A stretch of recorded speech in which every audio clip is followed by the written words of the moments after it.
Hi, friends. Hi, friends. Hey, we were just thinking it'd be a good time for us to do a little quick recap of our time in Portugal. Yeah, I like that word recap much better than review.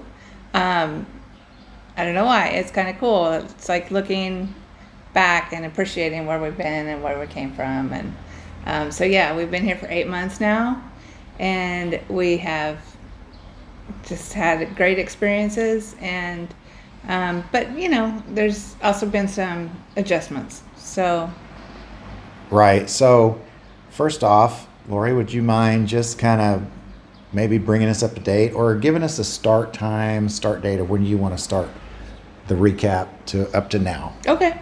Well, in August of 2021, Rick came to me and said, hey, what do you think about moving to Portugal? And I was all for it. I didn't know where Portugal was, truthfully, and didn't know anything about it, but it was just something that like really settled in me.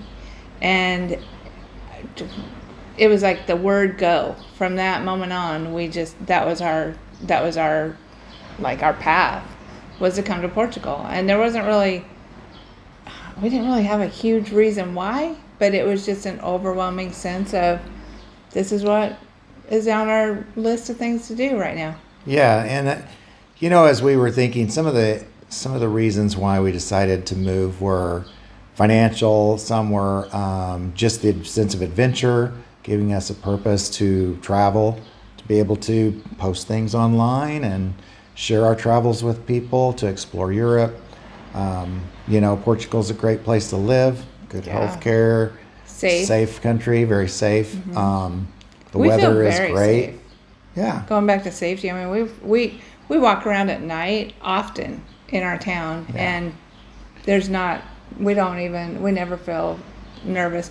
There was one guy that walked up behind me really close on the bridge the other day that was like kind of basically out of line. And that was like our only incident we've had this whole time. I think that was just rudeness. I don't know that he was really planning anything, but we didn't know. So, but yeah, we're in a small town though. We're in the city of Tavira, Portugal, which is in the Algarve region on the southern end of Portugal, and the sunny beaches and white sandy beaches or golden sand, those kinds of things. So, weather's nice. It does get really, really hot in the summer. And we are actually going to be leaving and going back to the U.S. for those months, but maybe not any cooler weather for where we're going. Right. But we just Right. have to say we came here in September of last year, so we haven't experienced a summer here, and our apartment does not have air conditioning, so we will not be able to tell you about that this year at least. For sure.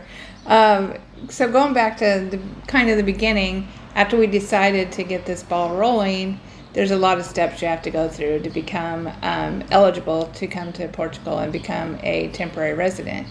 And so Rick was wonderful with the paperwork because he did 99.9% of all our paperwork. And so that was fabulous.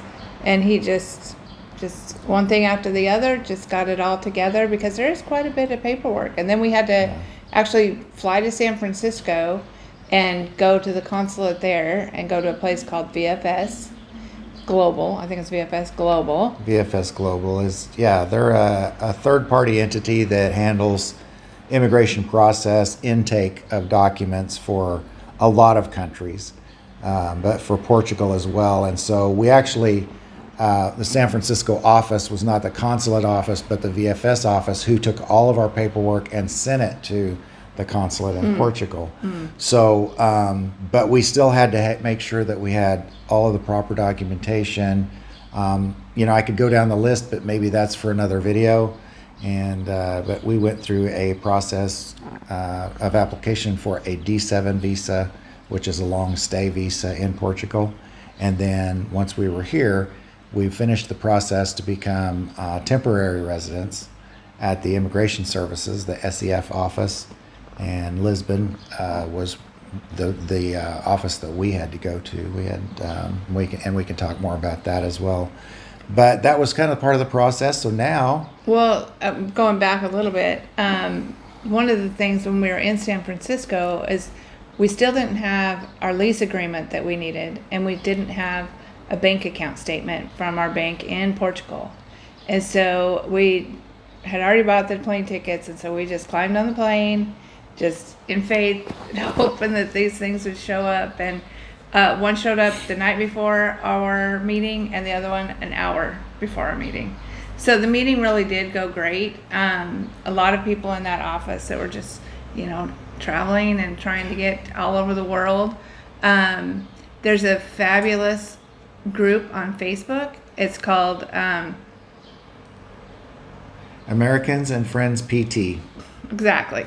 And they are phenomenal. Yeah. They have files that tell you the step-by-step process. There's people that are encouraging. And so many people I know, so many people are just so appreciative of the people that run that group. It's just invaluable. Yeah. And so when you go to our website or Facebook or things, we're planning to put more links to those resources up, so people that might be interested in going through a similar process that we went through will have links to those resources, and it'll make it a lot easier for you to find the information that you need. Right. Yeah. So while we're here, we're building, we're building this foundation for our platform that to be on social media with these YouTube channels and our Facebook and TikTok and our website itself. And we have Rick's been doing live tours with Hago, but then that kind of closed. So we've been kind of Hago went. Yeah, they weren't able to maintain the model that they had, which was a great model. It just was underfunded. It's live tours, and it was tip based. So anyway, it just didn't quite work out. They did it for a couple of years. I got in on the back end of it, probably for about 6 months or so, and it was great. I mean, I built up a following of my nose keeps itching.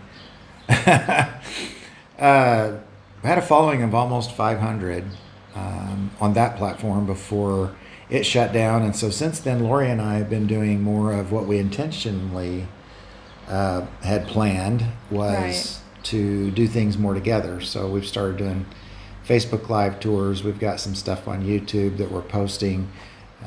So that's where we're building Rick and Lori's Grand Adventure, the channel, through the website, through various social media outlets and those kinds of things. Yeah, so we just want to be able to, bring our world to your world and just share it and answer any questions that you might have.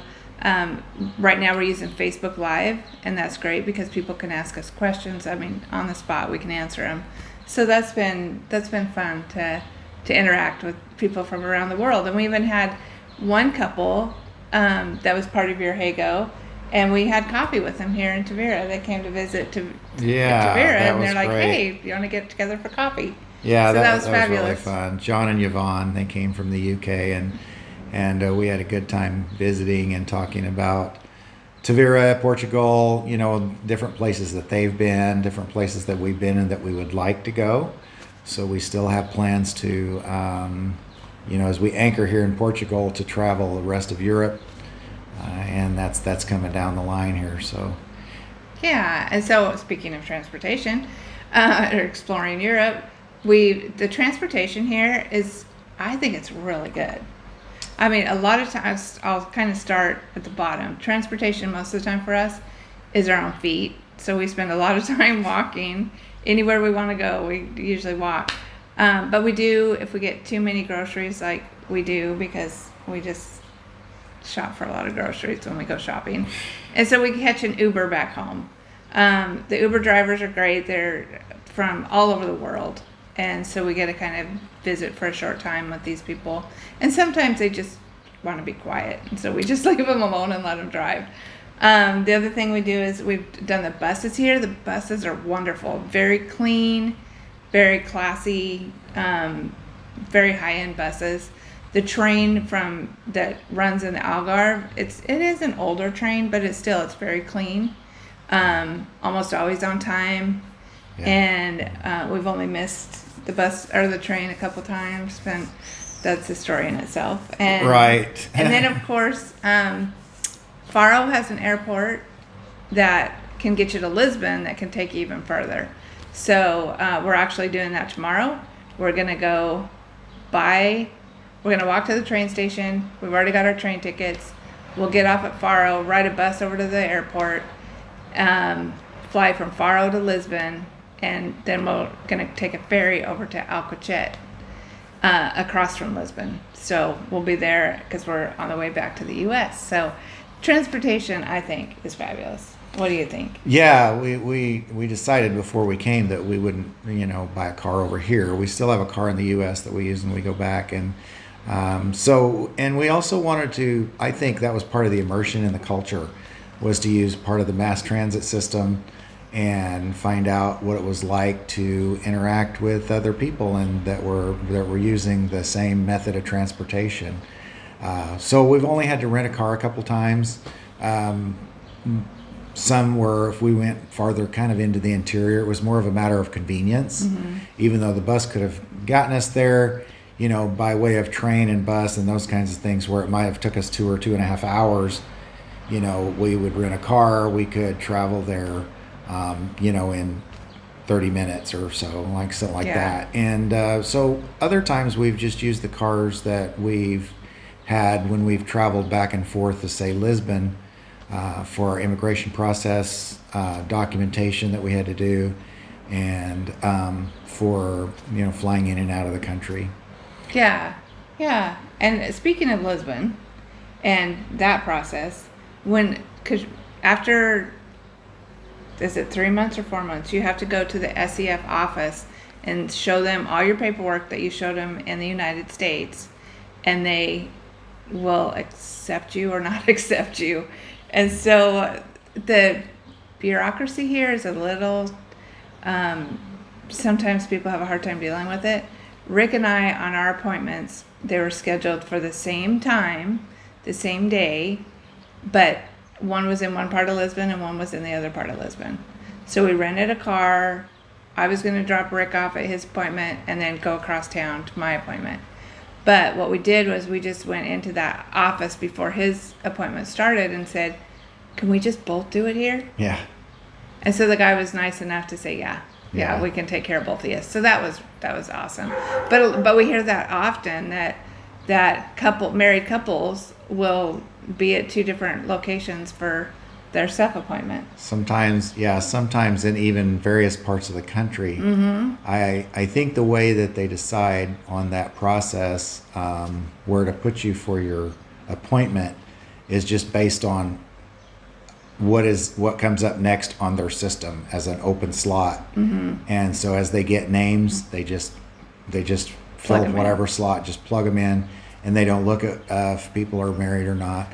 One thing is that the system is pretty overburdened at times, being able to process all of the immigrants that are coming to Portugal. There's a lot of people coming from other countries, UK. A lot more Americans are starting to come over, and so there are just a limited number of people and a limited number of resources to handle all that. I feel like what we went through, it was probably pretty, I want to say typical, but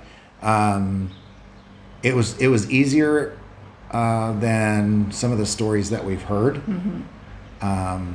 So for us to have been able to make that jump, we'd heard of other people doing that, to just request from the office maybe that we could both be, processed there. So we gave it a shot. It worked, and that was nice. That was a real blessing. That was nice, because not only did I not have to drive across town in a strange country that I'm not used to, but also, it's kind of intimidating to be in these situations where you don't speak the language. You're hoping that they'll speak English. And so to have each other there to kind of help each other through it, which Rick is fabulous. He's really good. He's been learning some Portuguese along the way, much better than I am. And so that it was nice that we got to have the same appointment at the same time. That's for sure. Yeah. So, I guess, I mean, I don't know that we really intentionally thought about like making this a pros and cons list, but, there are some things that we found out after we got here that were definitely benefits that we didn't expect. There were some other things that maybe were a little different than we expect or more challenging. And so maybe we could just talk about those things for a little bit. Yeah, yeah. I think that our hardest time has been being away from our kids and grandkids. That we try to call home, we try to video chat with them often, but that it's not the same as being there, being able to pick them up and give them a hug and watch them grow and watch them hit the ball and play football and show their sheep and all the things that grandkids are doing, and so that has been a struggle. Right, it has. And add to that is the time zone difference. Mm-hmm. So we're actually 6 hours ahead of the Central Time, where a lot of my family's from, 8 hours ahead of Pacific Time, which is where Lori's family's from. And so to kind of navigate that, sometimes we'll be up till midnight or 2 a.m. talking to our family because that's when they're available to chat during the week, especially. So we spend a lot of time kind of catching up on the weekends when they have a little bit more time in their day and they're not at work or school or those kinds of things. Yeah, absolutely. So yeah, that to me, that is, I'm trying to think of other cons because that's like the main con. And yeah, I don't think that we've really I don't know. ran into much. I mean, I think we came because we had been in the Facebook group, American Friends in PT, and heard a lot of stories about the process of not just the D7 and the paperwork and the documentation process, but from people that have already come here. Mm-hmm. And what to expect as an expat coming into the country, the bureaucracy of the government. Things typically take a lot longer here. Yeah, we've stood in the post office for, I bet, an hour before, just waiting to pick up a package. Yeah, so some things get backed up, different parts of the day, different seasons and stuff like that. And sometimes it's inconsistent.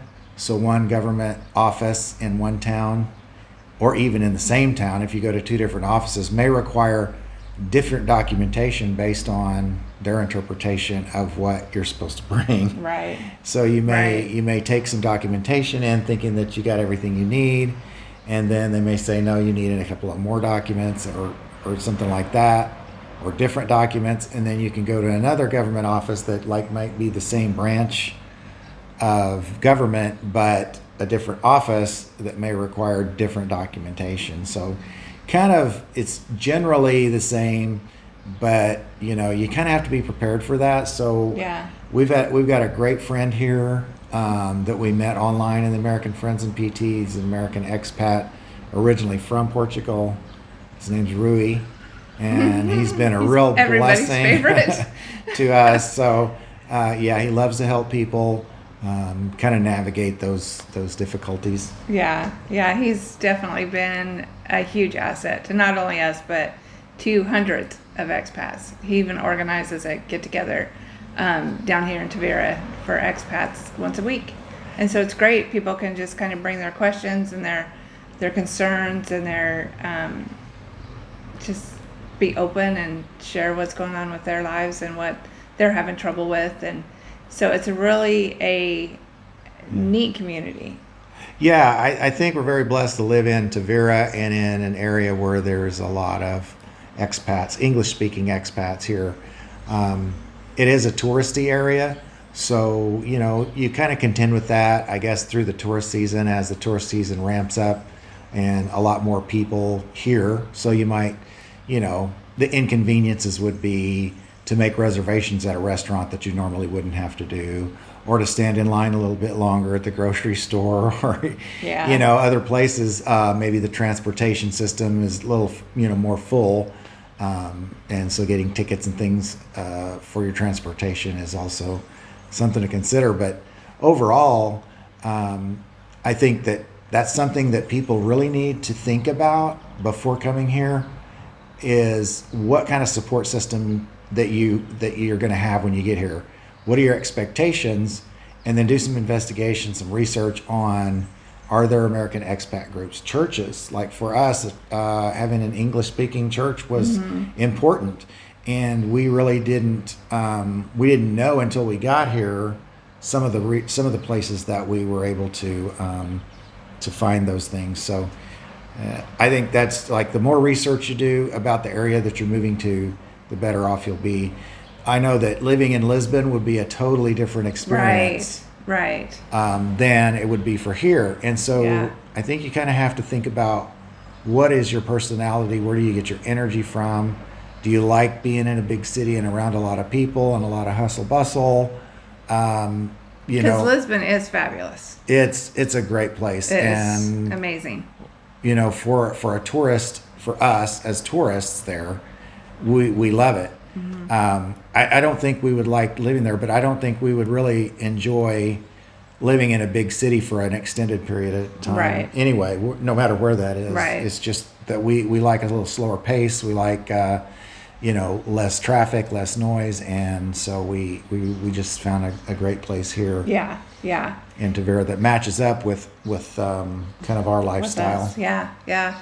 And at night, when we step out we have these little balconies out the front of our apartment, and probably from 1 o'clock in the morning on to through probably 5, it's just silent. It is just silent. You don't hear any cars going on the highway. You can hear like an owl talking to another owl.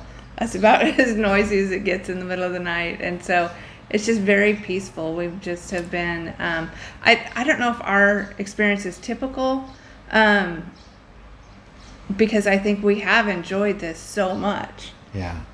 But some of the things that have helped us tremendously are the friends that we didn't know. That to me, that's been the biggest surprise. Is Yeah, the friends that we've found. Yeah. So for this region, a couple things. One is that, like you said, I don't think we expected to see as many people here and have the social kind of network of English-speaking expats that we found. So that's been a real godsend. I think that's helped us a lot in our transition time here. And they aren't all American. No, There's a couple.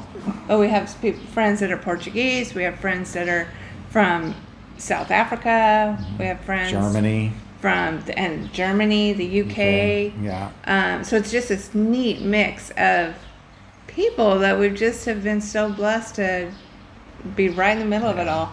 Yeah. So those friendships have been very important for us to kind of feel like we're not here just kind of out on an island by ourselves as, the only English speaking. Also in this area, because it's a very tourist driven economy, a lot of the services, even though there are Portuguese people working here, they speak English because they cater to a lot of English speaking tourists. And the flip side of that is it's kind of made us be a little bit lazy about learning the language. I think, at least for me, I had planned on knowing a lot more language by now, and maybe immersing a little bit more in the culture through that language. But I haven't had to do it yet. So that's kind of on my list of things to do. While we're in the country to, just really get better. Just learn more of the language so I can speak that native language to Portuguese people. Yeah, some of the other things we love are the beach, the weather, and our apartment. We love our apartment. It's full of IKEA. Yeah. Everything's IKEA, except like a chair and a light.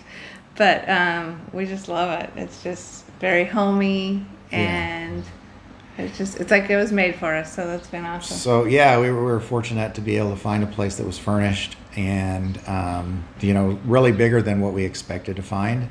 When we were looking, we were getting really close to our deadline of needing to have a 1-year lease. That was part of the D7 application process, is to have a 1-year lease or own property in Portugal. And so we just were we're very blessed with this place. We've got a great landlord, and he lives in the UK. This was part of his family's summer home, I guess, for many years, and now they rent it out. But I keep interrupting you. I'm sorry. It's awesome because this breeze that blows through. We get the front doors and the back doors open, and this just wonderful breeze blows through. Yeah. Out the front, we have a beautiful old church from the 1600s. It's just gorgeous. You can see pictures of it online on our website. And it's just right out our front window. And in the back, we have our whistling neighbor who whistles to his birds all morning long. And in the beginning, we thought, oh, this is going to be annoying. But we just love it now. We wake up to his whistling to his birds. And then the other day, I came in and he was whistling the Addams Family theme song. So we just have really grown to appreciate our whistling neighbor. Yeah, little things. Typically places don't have dryers here, clothes dryers, so there's a lot of clothes hung out on the lines. That's just part of the way that life is here. A lot more energy conscious as far as saving electricity, renewable energy sources, and those kinds of things. So that's something to think about too. And smaller washing machines and stuff like that. I think. And I never in a million years thought that I would like to hang my laundry all the time, but it's very peaceful. Mm-hmm. It's very peaceful. The clothes are kind of stiff and everything when they're on the line, but it is a peaceful process to go out there and hang your clothes and then take them down, and they smell so fresh with the sunshine from them, and so that's been a good surprise too. Right. Yeah. So there's a lot of things we could talk about. Some of the things that may or may not affect us because, we came over here with partial funding for our life here through retirement pension, but also an idea to work online and to earn income online and do some things, virtual tours and other things like that. So I would say that unless you already have a job where you're working online and have some income or a pension or something like that, that you can depend on for a monthly income, and all of that is expected as you make the documentation up for your D7 process and your immigration here. You have to prove all those things. Right. But I would say you probably wouldn't come here expecting to maybe find a job that would be anywhere equivalent to making the amount of money that you would, say, in the U.S. or the UK or many wages other countries. Are very low. Of course, it depends on your industry and things like that. But that's one of the things that you kind of, as you think about the economics of living here, so for us, it would be living in the U.S. We found that especially in this area where it's a little bit more tourist driven, so the prices of housing and meals at restaurants and everything might be a little bit higher than a lot of other areas in Portugal, that there's not that much savings here for us. No, there's really not. And so that's been a big surprise. Yeah. Because we expected I think we did. To save money, to, be able to live comfortably, and we are, but the cost of living, our phone bill alone is ridiculous because we keep our phones from the U.S. so that we can be in contact with our kids. And so that's options for, people moving here is how you want to stay in contact with your family or, friends or whatever in the country that you come from. And so for us, various reasons that we've kept our phones and our numbers that way. There are ways around it that we haven't been able to navigate yet because we kind of are in this, I'm going to say, contract with our cell phones and things. So the international charges for using a cell phone here with the U.S.-based cell phone company are very high. A Portuguese phone number to use here in Portugal is very low. Yeah. And so when we first made our budget up about how much money we would need for different services and things when we moved here, we didn't expect to have that extra almost $500 a month Right, phone bill plus right. the Portuguese phone bill Yeah. as well. Yeah. And I think And that's not even having our phone turned on to get and make calls to the U.S. most of the time. We'll yeah. pick a day and we'll turn our travel plan on, and that's $10. We just know that we're paying $10 for that day to be able to call my dad, and so and that's per line. and that's per line. Yeah. And we're still paying on our phones. Yeah. So that's, I mean, it just adds up. Right. So something to think about is think about a budget, create a budget, I love spreadsheets. So I like to put everything out on a spreadsheet, and I can manipulate the numbers and have formulas in there that can kind of give me a better overall view and kind of a scenario view of what we might be looking at for the future. And so for me, the spreadsheet I had was a little different than, what we Reality. have here, the reality. And I think, also our electricity bill, even though for this apartment is not that big, the apartment's not that big, but the electric bill has been a lot Quite higher high. than we expected. Yeah. Part of that Double. was due to the cold, damp weather in the wintertime that we had here with electric heat. Yeah. So electric heat's very expensive, just generally as a way to heat a place, and so that was something that we didn't expect either. Right. Right. So yeah. So people. I mean, I don't know. I'm sure there are ways to come here and live much cheaper than in parts of the U.S.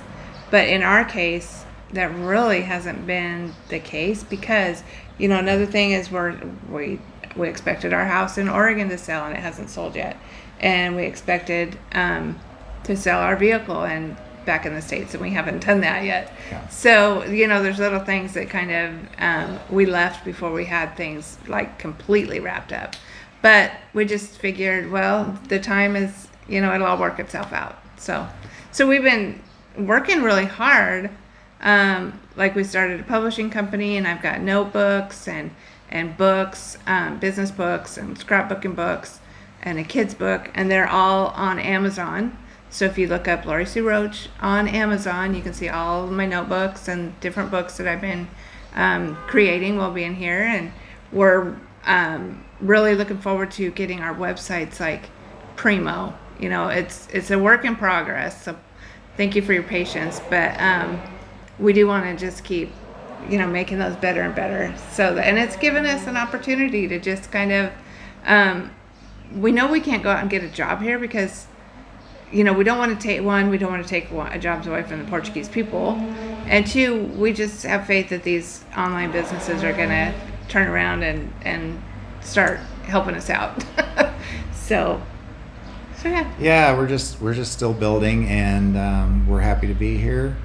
I think we would both agree that it was a good move for us. Yeah. And at this time in our lives. So that's the other thing to consider, is where are you at in your life? Is it the right time? Some people spend years planning to come. Mm-hmm. Our timeline was a little bit shorter on when we made the decision to come. When we came here, we'd never been to Portugal before. Neither one of us had ever been to Europe before. But we just took that leap of faith. And as we continue to take that leap of faith, Right.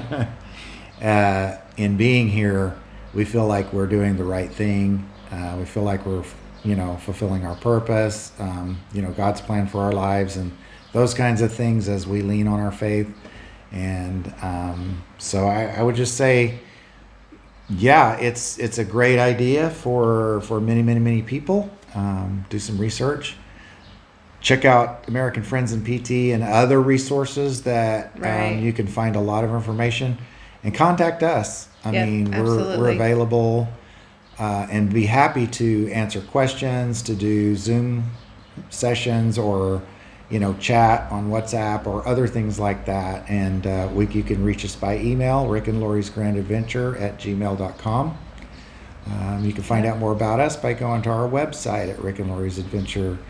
Grand Adventure. I'm sorry, Rick and Lori's Grand Adventure. Did I say that wrong in the first time? Rick and Lori's Grandadventure.com and Facebook and those kinds of things. So We're everywhere. we're trying to be connected as much as we can to people who are interested in the same things that we're interested in sharing our experiences. Right. And we've found out that our grandchildren think our videos are kind of, I think they laugh at us, basically.